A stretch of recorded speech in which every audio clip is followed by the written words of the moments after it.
Alright, alright. Hari ini live. Hari ini live.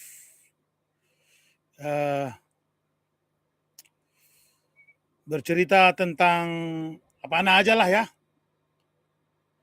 Apaan aja lah. Ya, ayo kita mulai. Kita tunggu beberapa orang atau kita tes dulu. 1212 namanya.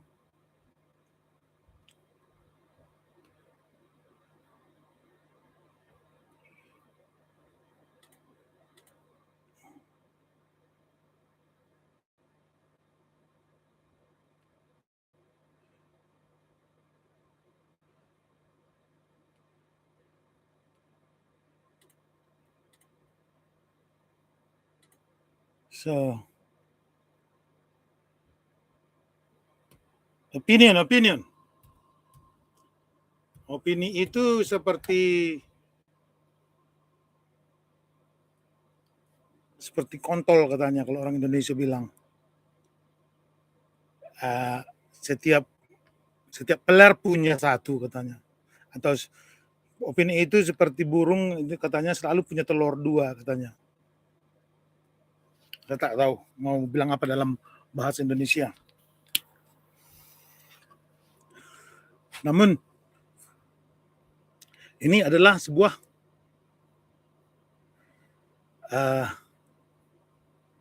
cerita yang harus kita bahas bersama-sama.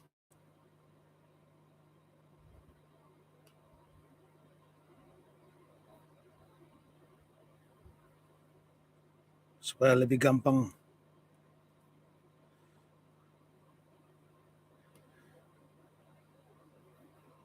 dijelaskan.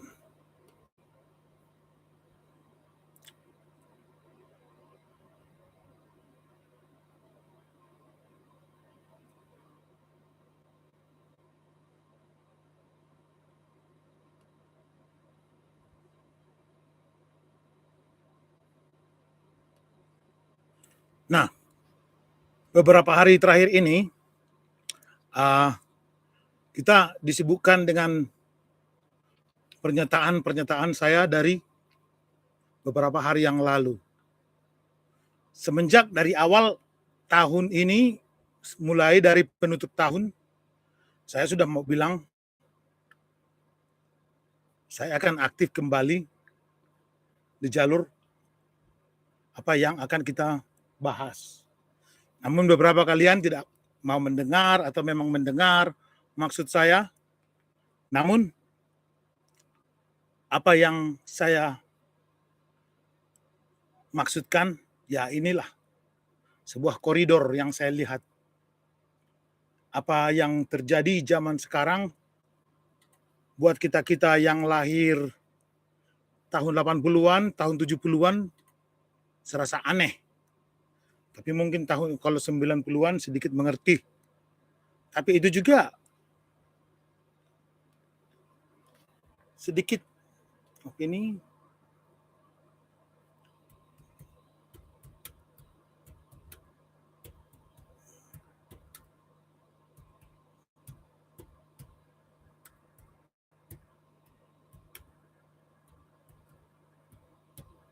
Opini. Ini bukan opini, tapi ini bukti. Mau ada yang chat di sana, silahkan. Atau dari Facebook, silahkan juga jika ada.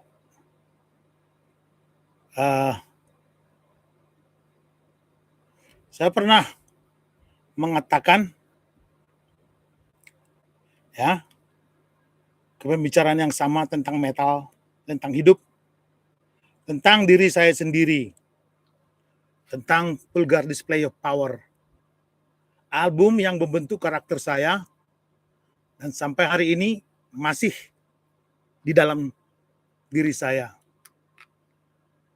Saya berbicara keras karena saya hidup keras. Saya mengatakan apa adanya karena saya tidak hidup untuk menyenangkan siapa-siapa. Orang sering bertanya, apa arti metal? Ada juga yang bertanya, apa arti hidup? Dari sudut pandang agama, politik, atau keyakinan tertentu, sebagian orang percaya pada politik, sebagian orang percaya pada agama, sebagian orang percaya pada sistem, tren, atau algoritma.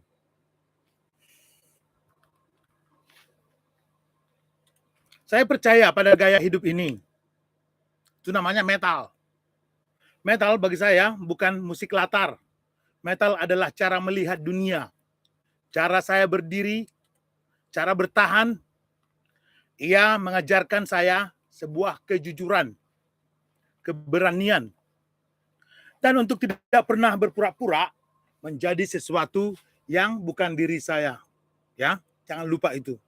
Pada akhirnya semua ini kembali ke kita masing-masing. Apa yang kita tahu, apa yang kita lihat, apa yang kita pikirkan, dan siapa sebenarnya diri kita.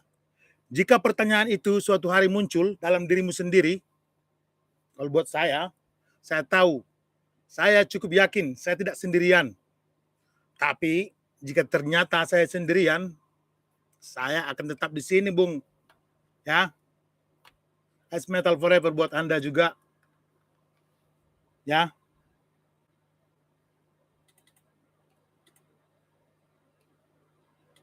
Tak banyak yang mau saya ucapkan. Tapi semoga begini. Apa yang saya ucapkan tentang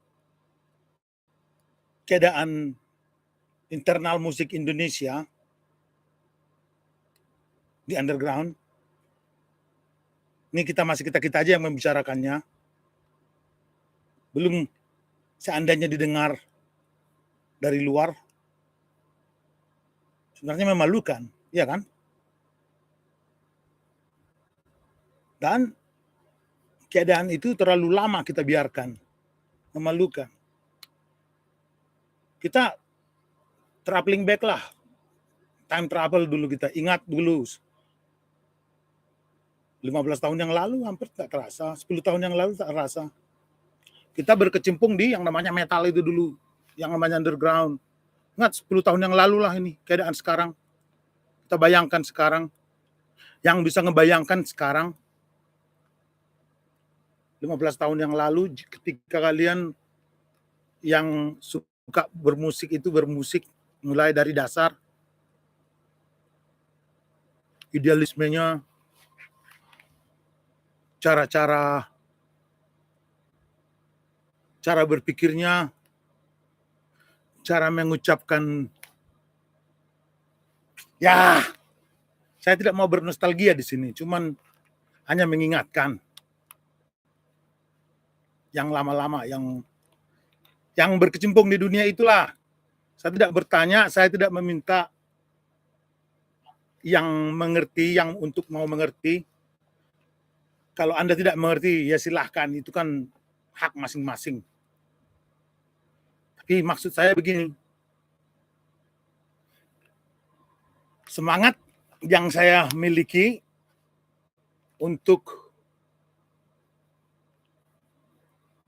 menyuarakan apa yang saya rasakan, yang saya lihat, semangatnya masih tetap sama dengan semangat hari pertama saya senang yang namanya metal. Terinspirasi, merasa sebuah lingkungan. Mereka juga coba, orang-orang Uber, Ujung Berung. Keren namanya kan. Ingat dulu Jasad, Coil, yang membuat history.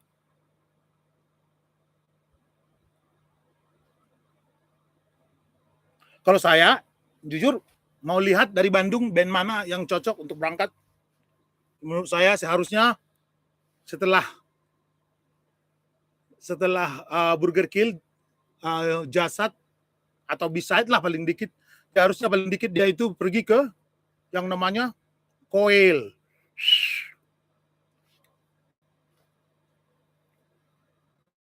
Itu band, itu Indonesia, itu bisa dibanggakan.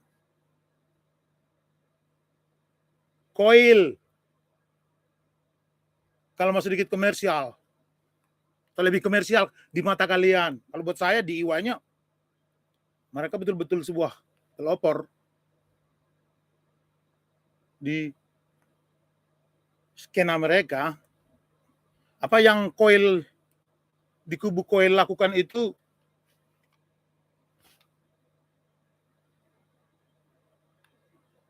mereka bukanlah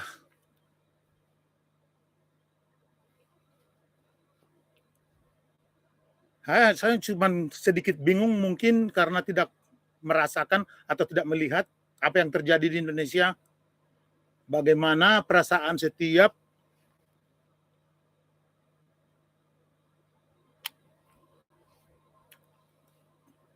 kita yang bermain di underground,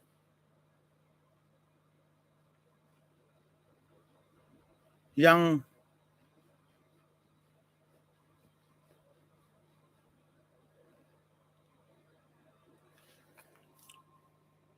mempromosikan jenis musik ini,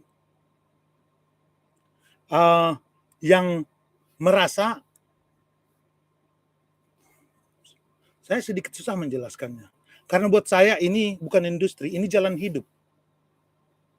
Ini sebuah jalan hidup.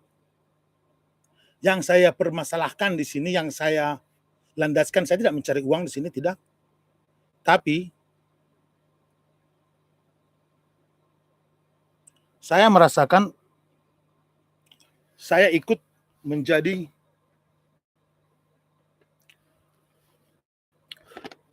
pengikut di sejarah, dalam sejarah musik Indonesia. Saya merasakannya.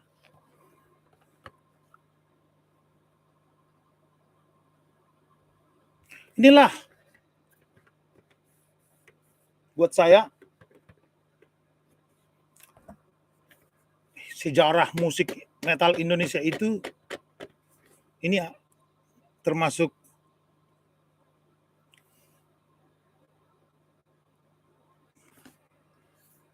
relik-relik historis ini. Inilah pertama sekali saya pernah dalam hidup saya ya, nggak tahu dengan hidup orang lain. Tapi kalau menurut sejarah yang saya tulis buat yang namanya Indonesian metal itu, menurut saya, buat saya nggak butuh untuk yang lain-lain. Cuman yang saya lihat,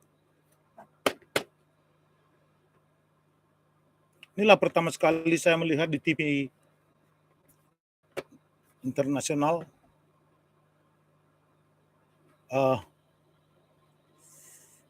band Indonesia.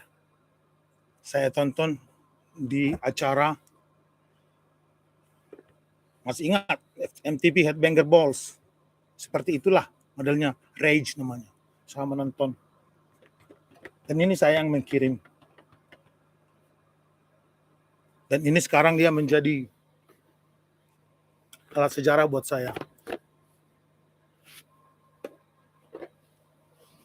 Perasaan untuk ikut di bagian tersebut masih saya rasakan. Ketika banyak di antara kita dalam hidup itu mempunyai jalan masing-masing. Ada orang yang mencari harta untuk dunia, ada yang mencari harta untuk akhirat, kata orang. Nah, kalau buat saya, inilah mencari